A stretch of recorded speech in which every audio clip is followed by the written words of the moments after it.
Hey guys, what's up? It's Zyphon here, and today I'm going to be sharing with you guys my thoughts and opinions on Outriders, the entire game.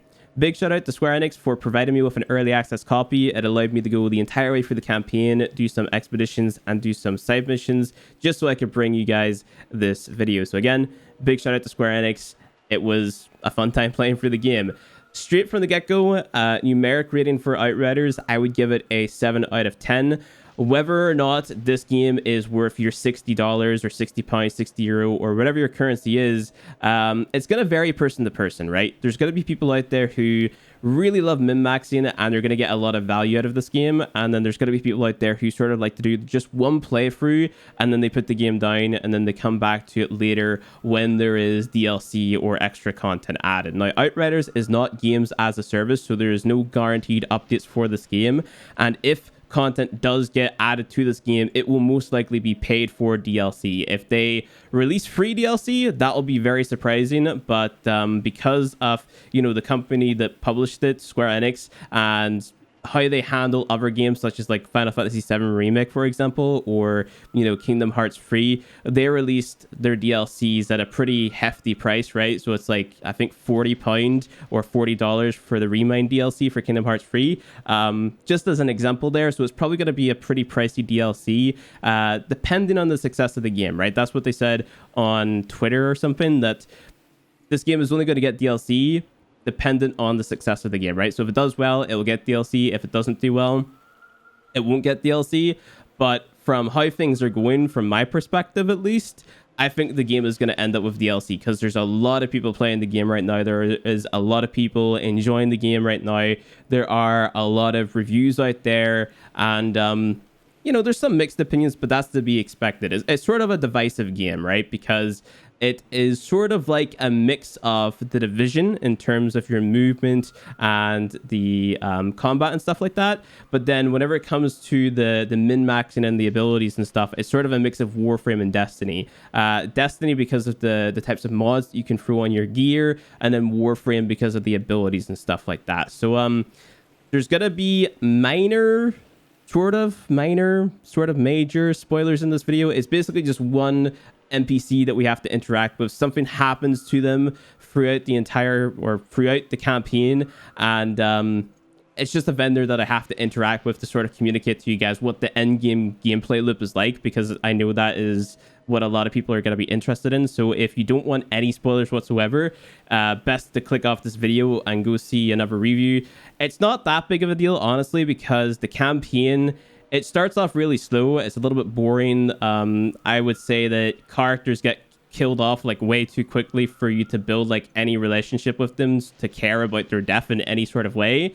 Then it starts to get a little bit more interesting through like the mid game, and then whenever you get to the end, it sort of like just stops abruptly and just sort of ends there, right? It just sort of falls off at the end, right? So it gets interesting that it falls off, but yeah, the campaign was okay. It's nice that it was there, but this could have been an entirely different game with no campaign, and I think I would have enjoyed it as much because the gameplay is definitely that solid. So what we're going to be doing in today's video is we're going to be going through and talking about the gameplay loop, and also going through and looking at your weapons and min-maxing your character and stuff like that, and just what this game has to offer, because the majority of your gameplay is probably going to be spent at the end of the game, right? Like if you're buying this because you're a fan of looter shooters, a lot of your time spent in this game is going to be in the expeditions and in this area that I'm in right now, just like min-maxing your gear, looking at stats and stuff like that, and obviously doing these time trial sort of expedition missions. So if you're not really a fan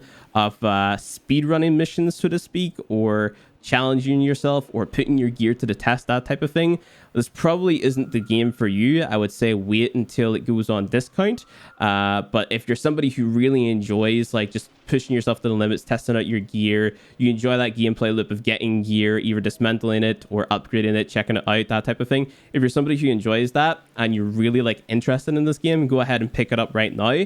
But I would say for the majority of people, it's probably better to wait for the game to go on sale or something like that. I know I say sale really weird, but we're just going to brush over that. So let's just go ahead and press I. This is your inventory screen. You've probably all seen it before in the demo and whatnot. I've got a lot of purples here. I've got 2 legendary weapons, and This is actually a lot more in-depth than I thought, right? So you have your weapon, you've got the level of the weapon in the top right hand corner. You have these three things which are randomized called attributes, right? So you see the crit damage, the status power, and the long range damage. Those are attributes, and those are randomized on every single piece of gear. So if we go over to my helmet here, for example, you see that we have anomaly power, skills, life leech, close range damage. We go to the torso, we've got max health, healing received, close range. So you can get different attributes on every single piece of gear, and getting the correct attributes for your build is going to be something that you're farming for basically over and over and over again. So you might get a Rorog's Gears, which is my favorite legendary in the game right now, but it'll have totally different attributes than the one that I have, right? On top of that, we also have our mods. So we see Weakness Trap, which is shots cause explosions, dealing 6,666 damage and inflicting weakness on enemies within a 5-meter radius of the target. And then we have Winter Blast. Critical shots create an icy blast that inflicts freeze on enemies within a 4-meter radius. So those are mods, and you can swap those out, but you can only swap out one per weapon in one slot, if that makes any sense. So I had a mod in my second slot where Winter Blast is right now. I could swap out the mod that was in that slot for Winter Blast, and then that's pretty much it. I can still swap out Winter Blast, but I can't swap out Weakness Trap, right? So you're locked in to only swapping from one mod slot, and every single piece of gear in the game has 2 mod slots, right? And to do all this, what you have to do is you come to this guy over here called Zahidi. You meet him through the campaign, and this guy is basically your upgrade vendor, right? So we go in and we click into this menu. Then what we can do is we can go and, choose any of our gear at all. Just add it there, and we have all these options over here to the right. So we can improve the rarity. So if you had a blue weapon and you wanted to make it purple, you can go ahead and do so by improving the rarity. I don't know what is actually consumed to do this, but because I haven't done it yet, because there's no blue items that I wanted to upgrade. I think this is going to be useless unless you find something that you really like early on. So I personally would stray away from this, because this is just going to be like a resource sink that is sort of unnecessary. You can raise your attributes, right? So this crit damage stat here, that's at 21.7, we can go ahead and up that by investing these shards, and you get these shards by dismantling other pieces of gear. So we just go ahead and spend some shards, and it upgrades our crit damage. Now the catch is you have to go and spend these shards every single time you level up the gun. So if I wanted to take this gun from level 40 to level 41, I have to go to this level up tab, and I have to spend this resource here called titanium, right? So I go ahead and I level that up, and what happens is my attributes actually fall down, and I have to spend more of the shards to upgrade it again, right? And this is sort of like just to keep you farming, right? Like not to make you super OP. It's really not that big of a deal that your attributes get reset, because all it takes for you to get more shards is to find a piece of gear that you don't want that shares the same attributes, dismantle it, and then you get the shards to upgrade the other weapons which have the exact same attributes, right? So I can just go ahead, upgrade my status power, upgrade my long range damage, but then my crit damage went down again. We have to upgrade that again, right? So I've actually got my Rorog's Gaze to the max rank that it possibly can be right now, because I'm capped off by the world tier and also the expedition difficulty tier thing, which we'll talk about in a second, right? So that is basically how you level up and improve your weapon. Of course, there's the modding as well. So like I said, I have this mod slot 1 basically locked because I swapped out the mod that is in mod slot 2. Now, what I can do is I can spend resources, either leather or iron, to swap off the mod that is in my second mod slot, right? And I can replace this second mod with a tier 1, a tier 2, or a tier 3 mod. Now, you get these mods by dismantling other weapons and pieces of gear, right? So for weapons, of course, you have to dismantle weapons because you need weapon mods. And then for gear, you have to dismantle gear to get gear mods. If we go back into my inventory real fast, what you'll see is I've basically spec'd all of my gear for one ability, right? So I have this ability in my class called Twisted Rounds, and basically what this does is it fills your current weapons magazine with anomaly infused bullets that increase your firepower by 14,895. The skill lasts until you reload or switch weapons. This is a really strong ability for just absolutely destroying an enemy. So what I wanted to do was upgrade this ability as much as possible. So what I went and did is I got every single mod that I could find for Twisted Rounds, and I applied that to my gear in mod slot 1. So you see Twisted Rounds receive 30% critical damage bonus while the skill is active. We've got receive 30% resistance piercing bonus while the skill is active. We've got receive 10% weapon leech bonus while the skill is active. And then while the skill is active, increases weapons firepower by an additional 15%. And then the skill is effective for 2 magazines before triggering the cooldown, right? So I've basically made all of my gear buff up that one ability, and the ability is absolutely insane. I've got a screenshot of one of the runs that I did in Expeditions, I think tier 6 or 7, where I did 16 million damage. Pretty damn nuts, and I really love this ability. Of course, I'm pairing that with this Venator's Knife ability, which is throw a temporal knife at an enemy. The blade will ricochet between a maximum of 5 enemies within a small radius, dealing 3,575 damage and marking them. Unmarked targets will be inflicted by slow, and for 10 seconds, the first damage dealt by you will be doubled, right? So I've got this Twisted Rounds, which is just upping the amount of damage I deal with my gun. Then I've got this Venator's Knife, which is dealing damage and then doubling the damage that I deal. And then, of course, I've got like other things, like all those mods that I've got, and also maybe some things in my skill tree here, which is buffing up my damage even further, right? What you'll notice is that there's 3 different paths. The top path is all about weapon damage. The middle tree is all about being tanky, being more defensive, having more health, more armor. Then this third one is about your anomaly pyre, or for those of you who played the Division, your skill pyre, right? This is going to increase the effectiveness of all of your abilities, and they've kind of intersect a little bit, right? So if I wanted to invest a little bit into the assassin skill tree here at the top for more weapon damage, right? But then I was feeling like, okay, I've got enough damage, want to be a little bit more tanky. I can intersect down into the middle skill tree by acquiring Leap of Quietus, or however you pronounce that word, and then there you go, I'm back into the defensive skill tree, right? So you can make some pretty nutty diverse builds. I've put together 3 different skill tree builds for myself. I mainly went for the campaign with the tanky one, and then whenever I was doing the expeditions with a group of friends, then I spec'd into the damage dealing one, because I had one friend playing as Devastator and he was just tanking everything and reviving me whenever I went down. So I just went full glass cannon and spec so deep into this top tree here to increase my firepower. And then it was like, okay, well, let's see how the anomaly pyre stat actually increases the amount of damage that I deal with Twisted Rounds, right? Because whenever I was looking at the after action report from Expeditions, because you can see how well you did, like where you excelled the most in, like in terms of damage mitigation, stuff like that, I seen that most of my damage came from Twisted Rounds itself and not actually the gun. So I was like, okay, let's try buffing up the amount of damage that Twisted Rounds does rather than buffing up the amount of damage that my gun does. And what I noticed was that the top skill tree was more burst DPS, so I was hitting like massive numbers like 200k damage, where the bottom tree was more about consistent DPS, so I was hitting 50,000 damage more consistently. So it was really up to the circumstance that I was in, which determined which type of skill tree that I wanted to go for, right? So hopefully that gives you guys a good idea of how the whole leveling system works and how gear can like really affect gameplay. Whenever it comes to scrapping, you've got little buttons down here in the bottom right, so you can just go ahead and mark every single blue and then scrap it by holding this button here. You're going to get resources for that. I can do the same with purples. I'm just going to go ahead and do it because I have another legendary here which I haven't tried out yet, so I'm just going to go ahead and dismantle. It shows you what you get. You get titanium, you get mods, stuff like that, and of course I can now use that titanium, invest that back into my weapons. Removing and changing mods requires lever and also iron. So lever is used for tier 1, iron is used for tier 2, and I'm not sure if titanium is used for tier 3. I think it might also be iron, but titanium, in my case at least, is mainly used for upgrading my weapons and my gear, right? So with all that out of the way, basically the most scarce resource is your titanium, and what you're going to be doing is running your expeditions to farm up titanium.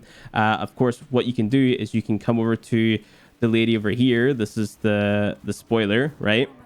So you come over to the lady here, and what you can do is you can sell off your iron and your lever, because iron and lever you can get a lot of really fast just by dismantling stuff. You go ahead, you sell the iron, you sell the lever, and this is going to get you the currency of the game called scrap, and you can just go ahead and buy titanium. I can buy 5 right now, but basically it's just like this loop of getting your gear scrapping your gear, taking not the titanium, but taking the iron and the leather to that woman, and then selling it to her, getting the scrap, buying the titanium with the scrap. And of course, we also have our expeditions as well, which we get a lot of titanium from based off of the tier that we're playing in. So just to give you guys another quick look at the mods that I have on my Rararg's gaze here. So I've got shots cause explosions, dealing 8,278 damage and inflicting weakness on enemies within a 5-meter radius of the target. Then critical shots create an icy blast that inflicts freeze on enemies within a 4-meter radius. So if I get a headshot, it freezes all the enemies around, which is really, really, really important whenever it comes to just surviving in this game, because in these expeditions, a lot of enemies are thrown at you, and they aggro, bro. Like, they are aggro, right? So what we're going to do is we're going to go ahead and we're going to run an expedition now that all that has been explained. We're just going to do a low tier. So I'm going to bring you guys into a tier 3, let's say, just because I don't want to get destroyed. But the idea behind expeditions is to complete it as fast as possible. So you see, for the gold reward here, we have to complete it within 15 minutes 57 seconds. For silver, 22 minutes 56 seconds. For the bronze, 29:55, and then for the silver, we have to complete it in more than 29:55, right? So you're ideally looking for this gold every single time. If you're struggling to get gold and you're getting silver, you're okay. But I would say if you're getting bronze, you need to turn down the tier and then start farming up in the previous tier so you can get gold and silver more consistently. That's how I would manage basically figuring out when you need to upgrade and stuff like that. So we're just going to go ahead, jump into the expedition. We'll talk a little bit about some performance issues. So there is a few performance issues that the game has right now in terms of like micro stutters and crashing and whatnot, but I blame DirectX 12 for this. I'm going to leave a link in the description and the comments to a Steam post by one of the developers who basically gives you a few options that you can change to fix the micro stuttering and whatnot if you happen to run into it. It happens for some people, it doesn't happen for others. It just varies person to person. I think I still have the micro stutter even though I'm playing in the DirectX 11 version, so I just got really unfortunate. But here we go. You see the timer top left hand corner, and what we're gonna be doing is just killing a bunch of bad guys, right? So I use my second ability to slow all the enemies around me, and then I headshot them to freeze them, which is pretty nice, right? What I can also do is I can teleport behind enemies for a shield, and that's pretty nuts. And that just gives me a little bit more protection. So you guys should notice the stuttering. It's just like a micro stutter. It's not really like hindering my progress in the game or anything like that. It's just a little bit annoying. This here enemy right here, probably the most annoying enemy in the game because his crit spot is pretty hard to hit, and he just sort of lunges at you.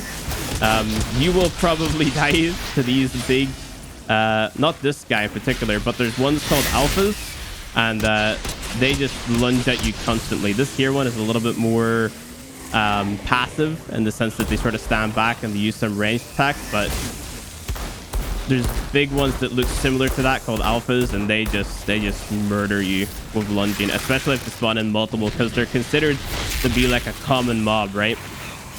So the idea behind this game as well is to constantly be killing enemies to get health back, right? So I'm not really going super fast and tryharding here. I'm just trying to demonstrate how the game plays. So as you can see, I'm really low health. I can teleport, use a melee, I get some health back. I can slow these enemies in front of me, kill them, get some health back, and it's just all about, you know, constantly using your abilities and, you know, teleporting in and out, at least with the class that I'm using, when you feel the need, right? So other classes might play a little bit differently. So I know the Technomancer has like, if you played Warframe, a Trinity Blessing heal, where it's got like no range cap or anything like that. It's just a massive heal that you can do from anywhere, and it heals your entire squad, which is pretty nuts, right? We go ahead, teleport, we got our health back. Almost died there. That would have been yikes. So playing expeditions in solo, it's kind of not fair, because whenever you're playing it co-op, of course the enemies are going to have more health and whatnot, like they scale it that way.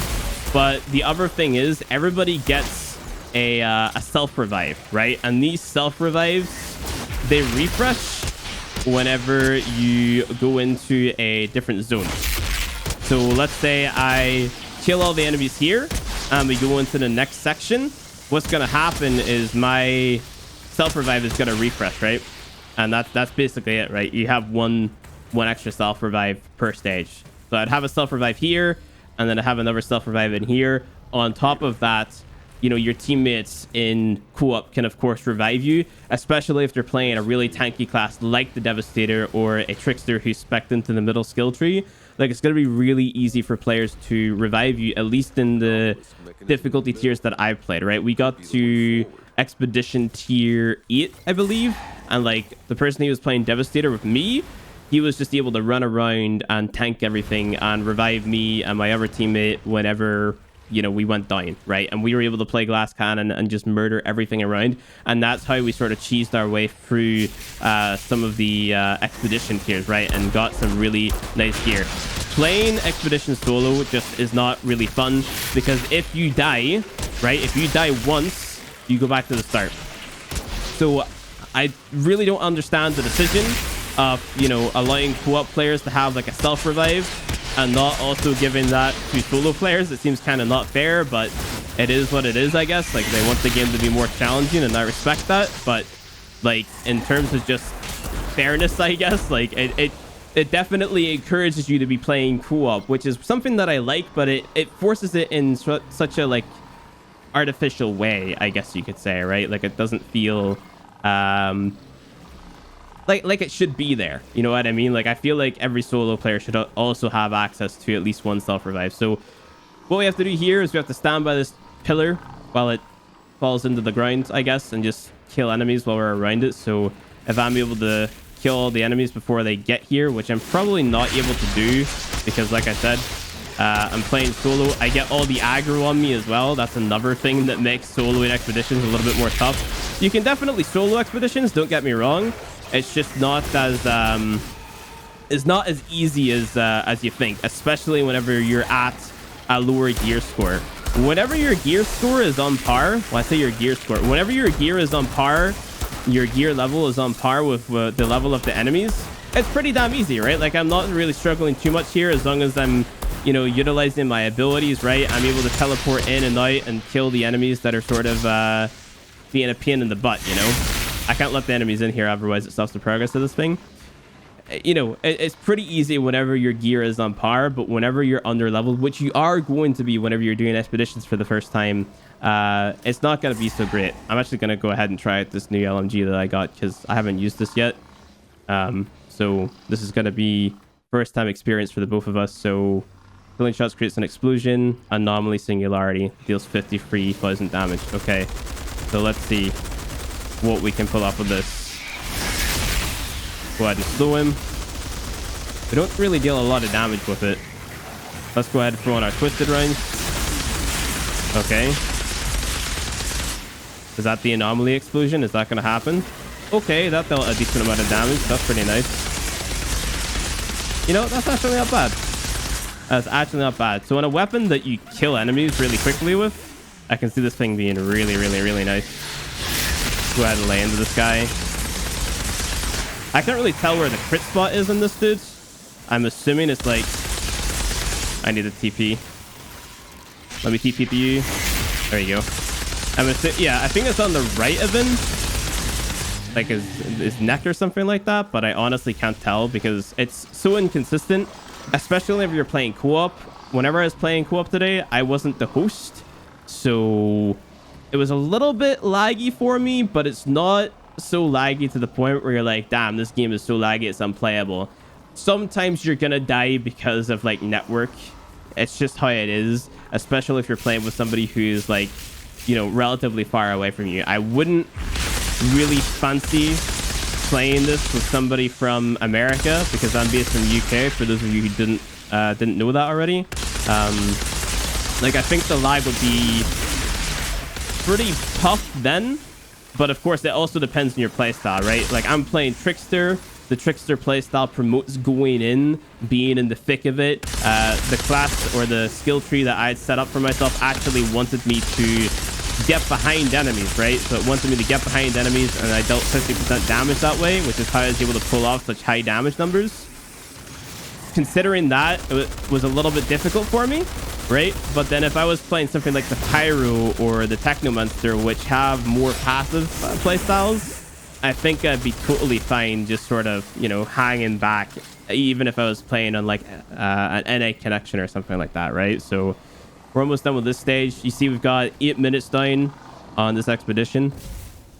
We're going to go ahead and run into the next stage. There's no more of that defensive stuff. At least I don't think so in this expedition. I've played this one before, but I don't remember everything off the top of my head. Maybe there is another one of these pillars. I have no idea. We're about to find out. I think there is. Yeah, there is. Or is it? No, maybe I haven't done this. Oh, no, I have. This is one of the bosses of this mission. I don't know if another boss... Okay, there he is. So there's two big doggies that we got to kill. And this is where you're going to see my my scout rifle, as I'm going to call it, really shine. I'm going to go ahead and swap to the LMG first to wipe out all these guys. Right? So I'm LMGing the small mobs. Keeping my distance whenever it comes to these big boys. I'm just going to teleport behind him. That gets me my shields. Slow. And then we freeze him. Turn on the twisted rounds. Big damage bonus. And he's almost dead already.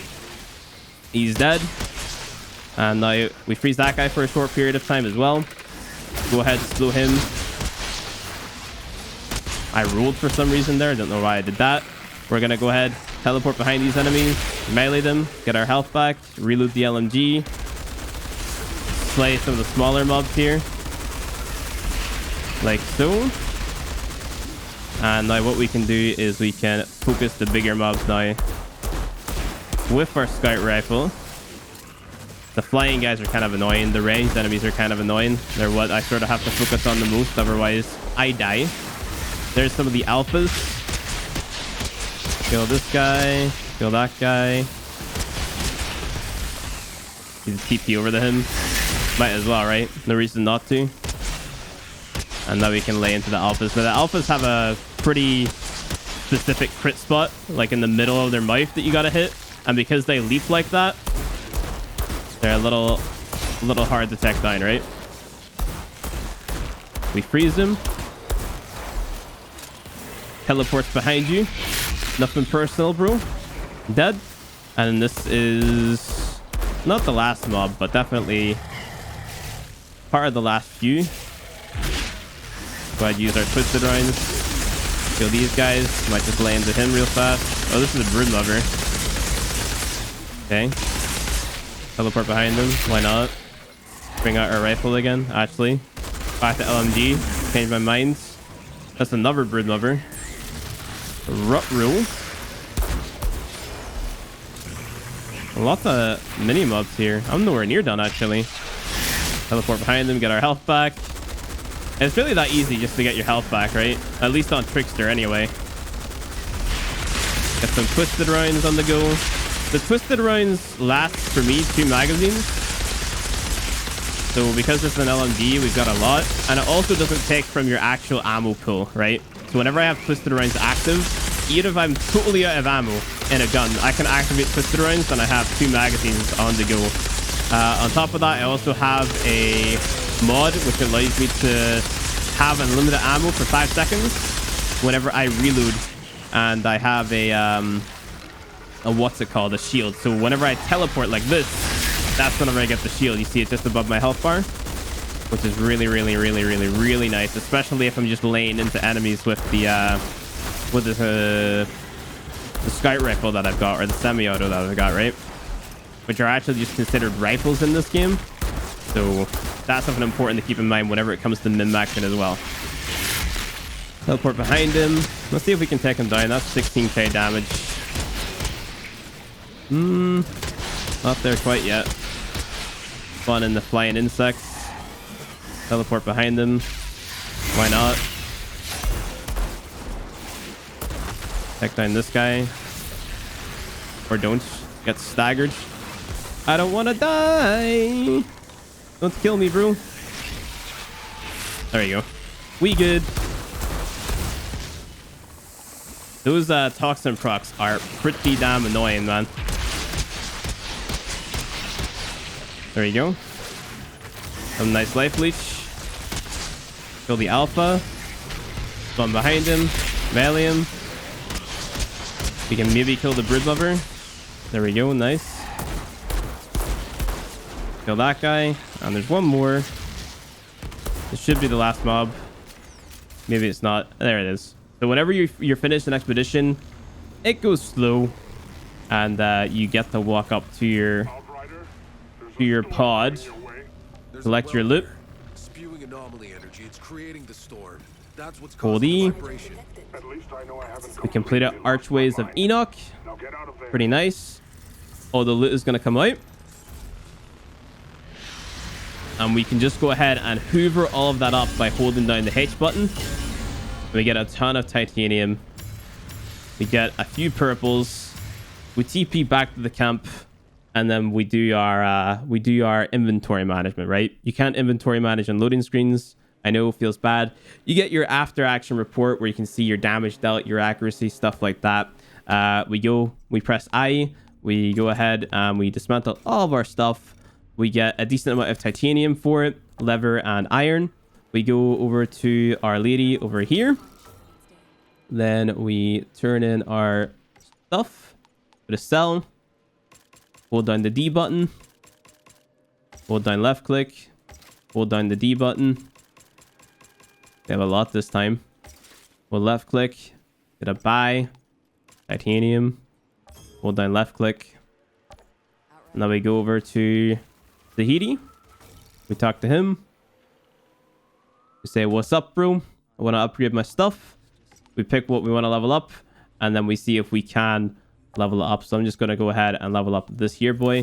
150. That takes us to level 41. And that is basically the loop, right? You're doing your expeditions and, that's how you level your gear up. On top of doing that, or on top of all that, you get expedition resources, right? So like a currency, the drop pod resources. You take these drop pod resources and you can come over to this vendor over here.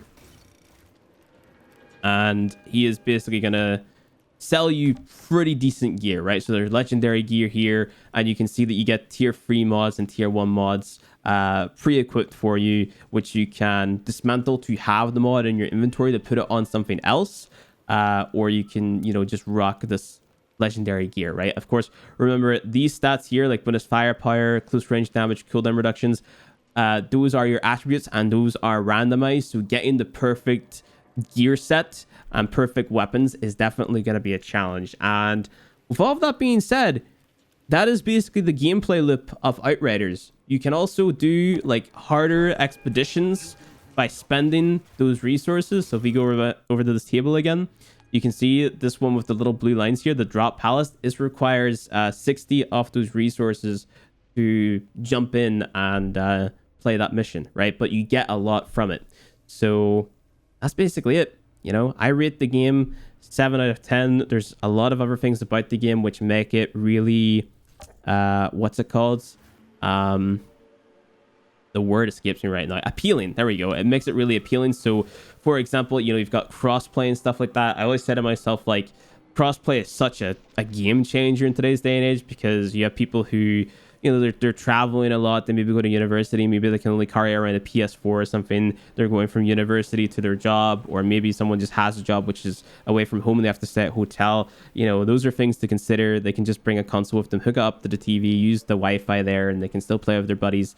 This really cool co-op game, honestly. Like, this will give you a lot to do with your friends, implying this is the type of game that you and your friends are into. Probably the hardest thing about Outriders and playing with your buddies is going to be convincing them to buy it, right? Because people are going to look at this and they're going to say, that looks pretty mediocre, but it's more about, just experiencing the game with your friends. It is a co-op game at heart, and I would say it is more worth the price tag that it has now if you and your friends are really searching for a co-op game to play, or maybe your girlfriend, who knows? But for those of you who just, play whatever game anytime, right? And like, you might eventually want to play a co-op game with your buddies. Well, you can wait for this game to go on sale and then you can all play it and have fun with it. But anyway, guys, that is going to be it for this video. Hope you guys enjoyed watching it. Hope you guys enjoyed this first look at Outriders, the full game at least. I'm going to have like build videos and stuff like that coming out at a later date. So yeah, I've been enjoying my time with Outriders. Let me know what you guys think down in the comment section below, whether or not you're enjoying your time with the game, whether or not you plan on buying it. If you don't like it, tell me why you don't like it, stuff like that. Thank you guys for watching. Hit subscribe, and I'll see you guys in the next video.